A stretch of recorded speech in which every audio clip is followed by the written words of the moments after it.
In today's video, I want to talk about the subject of how to leverage writing for success. And I was planning actually to make this video strictly in the context of law school admissions, and then do it for my law school admissions channel. And I've included here, if you're interested in that material, my website and YouTube channel. But then I thought that actually this topic was relevant really for anyone who's either writing and writing frequently, or even for people who want to understand why certain authors, certain people really leverage their writing in a way that gives them influence and power, and others don't.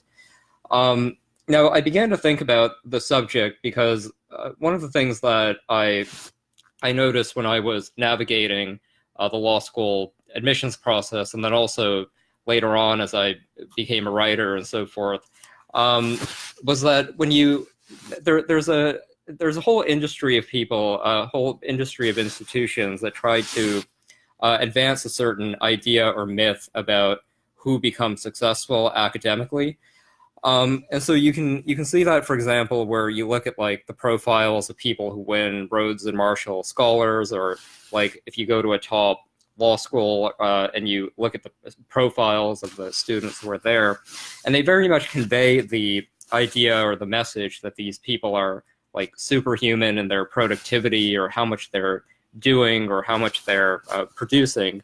And it obviously serves the marketing purposes of people who want to lend prestige to their program or whatever, to try to show that they have these top tier people who are in their ranks. But the one of the realities obviously is that all these people have the same amount of time and so forth.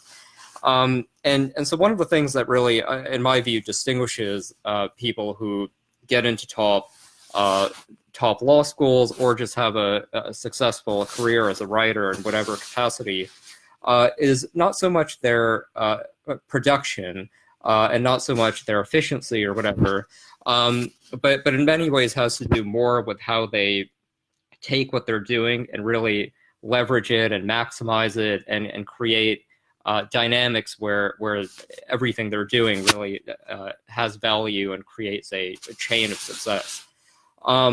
So what do I mean by that? I think one of the obvious things is that anyone who's going through an undergraduate program and is trying to get into a top law school or whatever, the one thing they all have in common is that some percentage of their coursework is going to require writing. Now, this could be writing a short response paper, it could be a longer final paper, it could be a thesis, whatever it is, but there's a writing component to everything.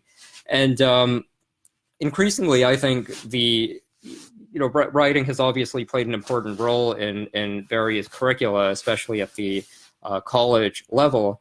But I think in many ways now, with the rise of the internet and how information is conveyed, in a sense, I think everyone's a writer in a certain way. There's actually a book by an internet marketer, I think her name is Anne Handley, and the title of the book is something like "Everybody Writes." And it's true, if you think about it, that we're all writing a great deal, even if you're sending an email on a regular basis, or you're participating in a Facebook group or a forum or whatever it is.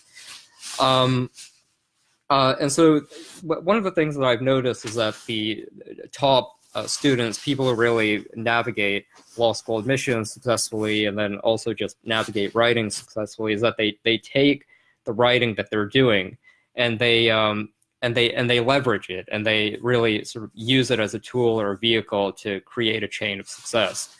I've noticed that there are three big ways that you can really use writing to create a positive dynamic and get the most out of it, which is what I want to talk about today. So number one is that they approach writing assignments with the mentality or the goal of trying to answer a question that matters. So when they have an assignment or they're taking on a thing, they don't just sort of write whatever is expected or whatever, but they use it as an opportunity to answer a question. And there are a number of ways to do this, I think, that are effective. One way is to answer a question for yourself. Think about a question that you are really interested in or care about that could benefit you. That, like, by the end of the assignment, even if no one else reads what you've written, you'll benefit from it. So, like, one of the things that I had done, for example, was when I was in college and I had this goal of becoming a policymaker or someone in government. Anytime I had an assignment, I would try to introduce a biographical element to it. So I would use it as an opportunity to try to study the career paths of the people who got into power. So, in that way, I would really like dissect their habits, their career paths, and how they basically went from being a teenager, a 20-something-year-old, to being a powerful person. Like, really, what were all the steps along the way? And obviously, as I took an interest in it, in addition just learning a great deal about these people, I also obviously produced better work, I think, than if I had treated it more as a chore. The other way to think about this issue of answering a question is, how do you make a contribution to the field? Now, this is absolutely critical in academic writing. But so the answer is, like, when you read a bunch of things on a subject, you read what's already out there, you read what people are saying, it doesn't really matter what the subject is or how much has been written about it. There are always new questions, new controversies, new debates where there's an opportunity to weigh in. And even if you have like a short 3 to 5 page response paper or something like that, there's always a way to like hone in on a narrow question and answer it, and then you make a contribution to the field. And your ability to do that over and over again is really what distinguishes people who make it in academia from people who don't. Another way to do it is to answer a question where there's a ideological or political agenda or purpose behind it. So an example here might be, like, let's say there's a there's a hot button issue in the news right now that people care about. Like, let's take, for example, did Trump and Russia collude on the election? So, because there's this controversy around this question, that really opens the door for people to produce serious academic writing that would have that would generate a great deal of interest in the public debate. So, if you have like an assignment on Russia or election security or something like that, maybe you could look at the history of how outside powers have influenced the elections of a democratic country, or maybe you could look at like the ethics of how an American candidate should interact with foreign counterparts. And these are serious questions and so forth, but they have a certain currency and a relevance and can really fuel a contemporary debate. And then I would say actually one of the most, the easiest and most underrated ways to answer a new question is by just bringing new material to the fold. So that could mean like spending some time in an archive and just sort of like mining some papers or materials that no one else has really done.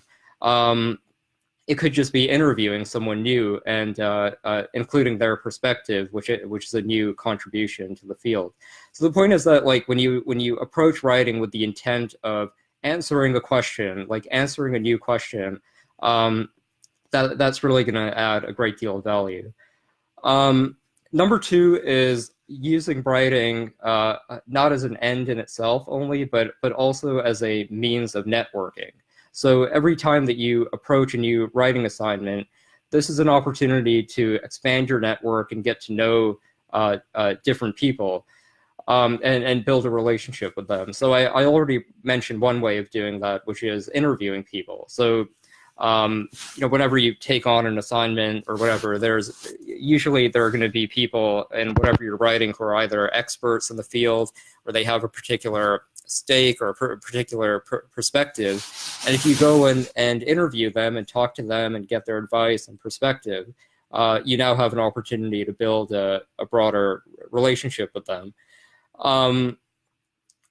in the academic context or a law school context, one of the things that I noticed that distinguished people who would do well in coursework from people who didn't was that they approached these writing assignments in sort of an iterative way or a consultative way.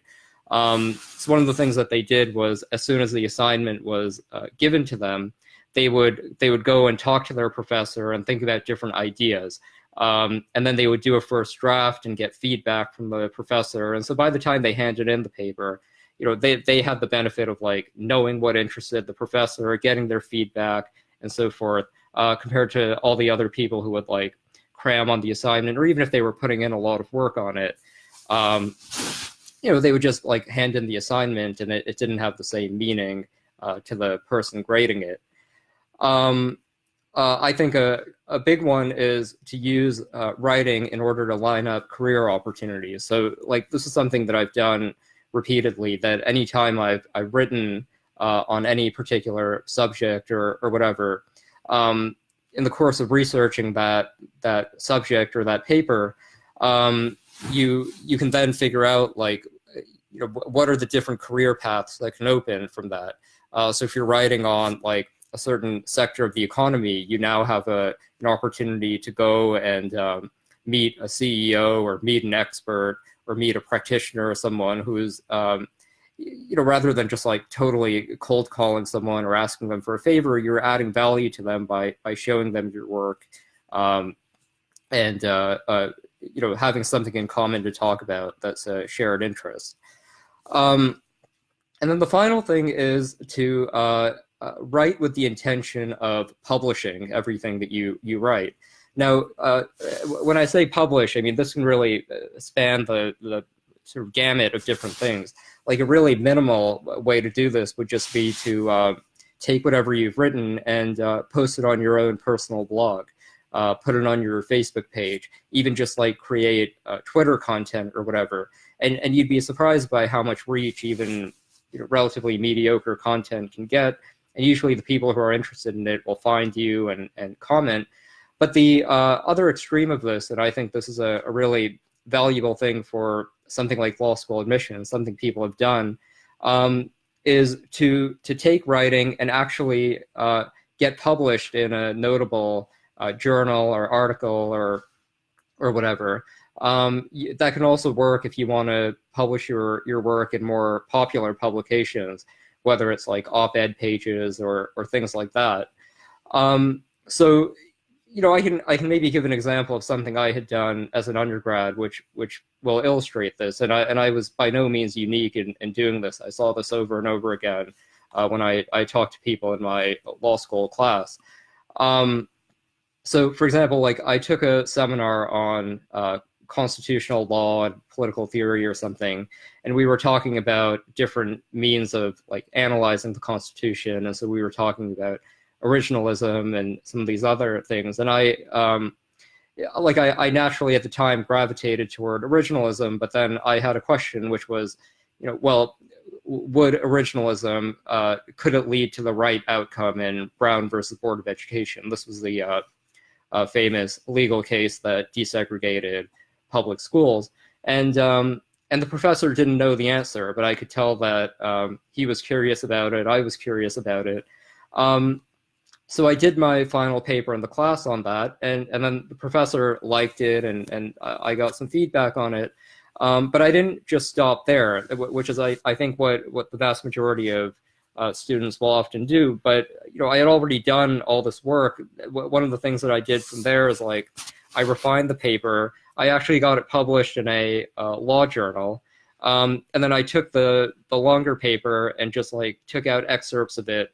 And then got it published in a local newspaper. It was actually a local African-American newspaper.